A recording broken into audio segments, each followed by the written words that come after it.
félicitations au Lion de l'Atlas pour ce résultat 3-0 contre la Tanzanie. C'est très bien. Alors la Tanzanie non seulement a perdu le match, je ne sais pas si vous êtes au courant, hein, enfin si vous êtes forcément au courant, parce que vous avez gagné. Ah, vous suivez pas? Ah ben il fallait suivre.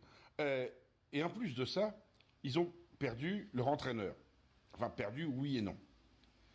Je ne sais pas si vous le savez, mais l'entraîneur de la Tanzanie a dit que la Coupe d'Afrique des Nations avait été achetée par le Maroc et que le Maroc faisait pression sur la Fédération africaine de football pour gagner la CAN.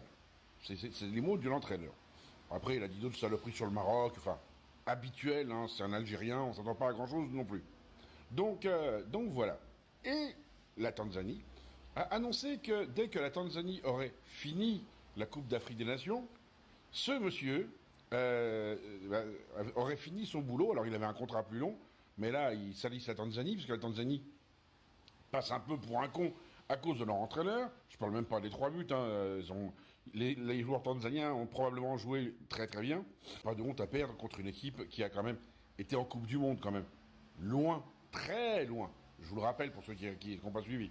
Donc voilà. Et donc notre ami entraîneur algérien, non seulement il a perdu son job, hein, ça il est au courant que dès qu'il rentre, mais il a perdu aussi son titre de séjour en Tanzanie. C'est-à-dire que la Tanzanie lui a fait l'honneur de lui dire casse-toi connard. En gros c'était ça quoi. Et c'est vrai que c'est assez frustrant pour lui. Donc j'imagine que chez nos amis algériens, la Tanzanie devient un pays sioniste. C'est le seul mot qu'ils ont en ce moment, donc on va pas se fatiguer autre chose.